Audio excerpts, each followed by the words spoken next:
Student, आप सभी का आर एजू सेंटर में स्वागत है। आज मैं राष्ट्रकूट साम्राज्य से संबंधित वीडियो लाई हूँ, तो शुरू करते हैं वीडियो। राष्ट्रकूट वंश का वर्णन। बादामी के चालुक्य के पतन के पश्चात 8वीं शताब्दी के उत्तरार्ध में दक्षिण भारत में राष्ट्रकूट शक्ति का उदय हुआ था। राष्ट्रकूट शासकों ने एक विशाल साम्राज्य निर्माण किए थे और उत्तर भारत की राजनीतिक क्षेत्र में भी हस्तक्षेप किए थे, परंतु वह उत्तर भारत और दक्षिण भारत की राजनीतिक एकता को सूत्र में नहीं बांध सके थे। राष्ट्रकूट साम्राज्य एक शाही भारतीय राज्य था, जिसने 735 से 982 ईस्वी के बीच भारतीय उपमहाद्वीप के बड़े हिस्से पर शासन किए थे।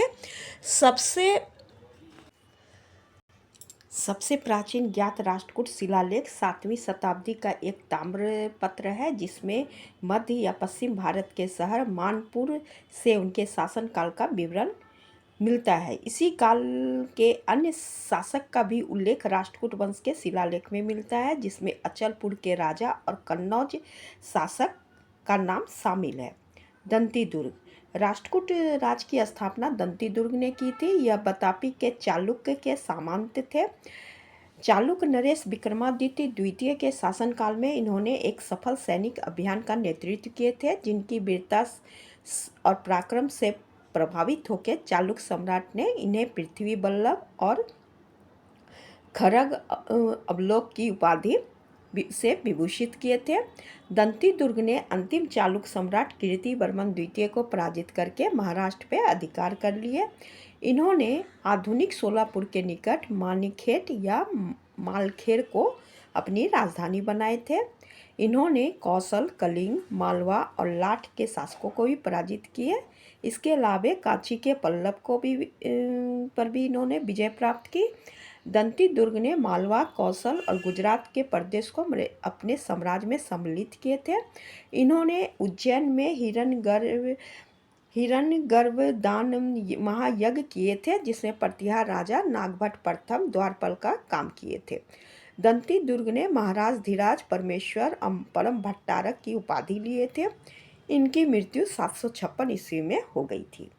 कृष्ण प्रथम। दंती दुर्ग का कोई पुत्र नहीं था, इसलिए इनके बाद इनके चाचा कृष्ण प्रथम शासक बने। वे एक महान निर्माता भी थे। इन्होंने मैसूर, बेंगी और कोंकण पर भी अधिकार किए थे। कृष्ण प्रथम ने एलोरा के कैलाश मंदिर का निर्माण करवाए थे, जो पत्थर को काटकर बनवाए गए थे। यह मंदिर भारतीय वास्तुकला का सर्वाधिक अद्भुत कृति मानी जाती है। इन्होंने शुभ तुंग और अकाल वर्ष की उपाधि लिए थे। ध्रुव। कृष्ण प्रथम के पश्चात इसके ज्येष्ठ पुत्र गोविंद तृतीय मानखेट के सिंहासन पर बैठे, परंतु इनके भाई ध्रुव ने इसे हटाकर खुद शासक बन गए और ध्रुव राष्ट्रकूट वंश के एक महान शासक थे। इन्होंने सर्वप्रथम मैसूर के गंग शासक को पराजित किए और गंग युवराज शिवमार द्वितीय को बंदी बना लिए थे। इसके पश्चात इन्होंने पल्लव नरेश दंती बर्मन को पराजित किया। ध्रुव ने बेंगी के राजा को हरा के संपूर्ण दक्षिण भारत का स्वामी बने थे। सर्वप्रथम ध्रुव ने ही उत्तर भारत के राजनीतिक क्षेत्र में हस्तक्षेप किए थे, जिसमें प्रतिहार और पाल शासक के बीच सत्ता का संघर्ष चल रहा था और प्रतिहार शासक वत्सराज को पराजित करके उसे मरुभूमि में शरण लेने के लिए मजबूर किए थे। संजय और सूरत अभिलेख से जानकारी मिलती है कि पाल वंशीय शासक धर्मपाल को भी इन्होंने पराजित करके गंगा यमुना दोआब पे अपना अधिकार कर लिए थे। इस तरह प्रतिहार, पाल और राष्ट्रकूट के बीच त्रिपक्षीय संघर्ष का प्रारंभ इनके शासनकाल से हुआ था। इन्होंने उत्तर भारत के किसी भी प्रांत को अपने साम्राज्य में सम्मिलित नहीं किए थे। इन्होंने निरुपम, काली बल्लभ, धरवर्ष और श्री बल्लभ की उपाधि लिए थे। अपने जीवन काल में ध्रुव ने युवराज गोविंद को सिंहासन सौंप दिया और खुद संन्यास ग्रहण कर लिए। गोविंद तृतीय। ध्रुव के पश्चात उनके पुत्र गोविंद तृतीय सिंहासन पर बैठे। वह अपने पिता के जीवन काल में ही युवराज पद पर नियुक्त हुए थे, इसलिए इन्हें प्रशासनिक और सैनिक अनुभव पर्याप्त रूप से थी। अपने पिता के समान वह शक्तिशाली और महान विजेता थे। राजरोहण के पश्चात इनके बड़े भाई स्तंभ ने विद्रोह कर दिए थे। उनके साथ वे गंगवारी के प्रांतपति थे और उनका साथ 12 राजाओं इसके अलावे गंगवंशीय राजकुमार शिवमार ने की थी, किंतु गोविंद तृतीय ने इन विद्रोहियों का पूर्णतः पराजित किया और अपने भाइयों के साथ उदारता का व्यवहार करते हुए उन्हें पुनः गंगवारी का शासक बना दिए। इसके बाद गोविंद तृतीय ने पल्लव शासक दंती बर्मन को पराजित किया। वेंगी चालुक्य नरेश विक्रमादित्य द्वितीय पर भी आक्रमण किए। 12 वर्षों के लंबे संघर्ष के पश्चात चालुक्य शासक के विरुद्ध इन्हें सफलता प्राप्त हुई। अपने पिता की तरह यह भी उत्तर भारत के राजनीतिक क्षेत्र में हस्तक्षेप किए। इन्होंने गुर्जर प्रतिहार नागभट्ट द्वितीय पर आक्रमण करने के लिए अपने भाई इंद्र के नेतृत्व में एक सेना भेजी थी और स्वयं कन्नौज पे आक्रमण किए थे।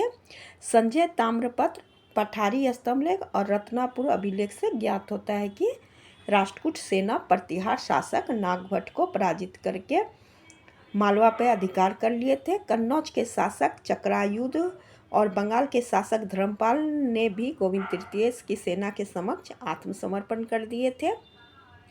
इसने कलिंग, बर्मा, दहल, अंद्रक प्रदेश पर भी विजय प्राप्त की थी। भरोच के शासक भी इनकी अधीनता स्वीकार किए थे, परंतु उत्तर भारत के किसी भी प्रदेश को अपने राज में इन्होंने नहीं मिलाया था। लंका के शासक भी इनकी अधीनता स्वीकार किए थे। इनका साम्राज्य हिमालय से कन्याकुमारी तक फैला हुआ था। मालवा और गंगवारी को भी अपने साम्राज्य में इन्होंने सम्मिलित कर लिए थे। अमोघ वर्ष। गोविंद तृतीय की मृत्यु के पश्चात इनका अल्पवयस्क पुत्र अमोघ वर्ष शासक बना। इनका वास्तविक नाम सर्व था। इन्होंने अमोघ वर्ष की उपाधि लिए थे। गोविंद तृतीय ने गुजरात के शासक कर्क को इनके संरक्षक के रूप में नियुक्त किए थे। गोविंद तृतीय के मृत्यु के पश्चात राष्ट्रकूट साम्राज्य विपत्ति के बादल गहराने लगे। आंतरिक कलह, अमोघ वर्ष की अल्पवयस्क आयु का फायदा उठाकर गंग और वेंगी के शासकों ने खुद को स्वतंत्र घोषित कर लिया। संभवतः अमोघ वर्ष को सिंहासन से भी हाथ धोना पड़ा, परंतु गुजरात के शासक कर्क की सहायता से इन्हें फिर से सिंहासन प्राप्त हुआ।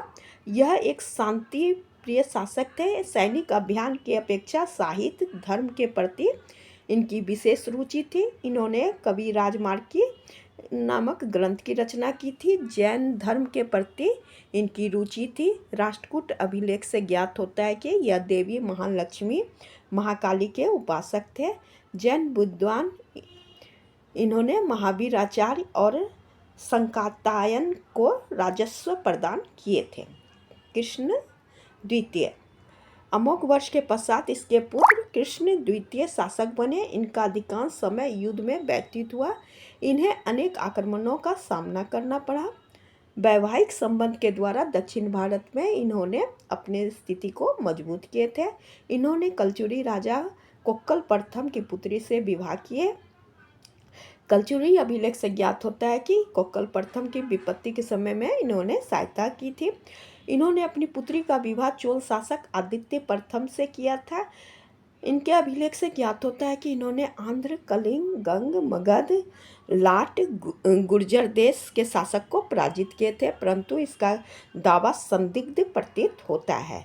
यह दावा इनका संदिग्ध प्रतीत होता है। यह जैन धर्म के अनुयायी थे और जैन आचार्य गुणभद्र इनके गुरु थे। इन्होंने अकाल वर्ष शुभतुंग की उपाधि लिए थे। इंद्र तृतीय। कृष्ण द्वितीय के पश्चात इंद्र तृतीय इनका पौत्र इंद्र तृतीय मानखेड़ के गद्दी पर बैठे।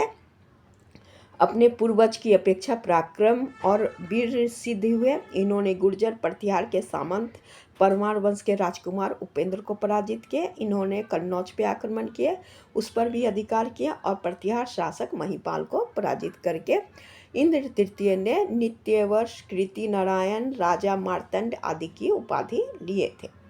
कृष्णा तृतीय।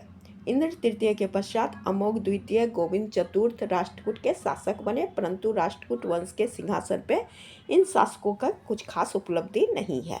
अमोघ वर्ष तृतीय के पश्चात कृष्ण तृतीय मानखेड़ के सिंहासन पर बैठे। यह एक विजेता और वीर शासक थे। राष्ट्रकूट वंश के यह अंतिम महान शासक थे। इन्होंने चोल से कांची और तंजौर छीन लिए थे। रामेश्वर में इन्होंने विजय स्तंभ स्थापित किए थे।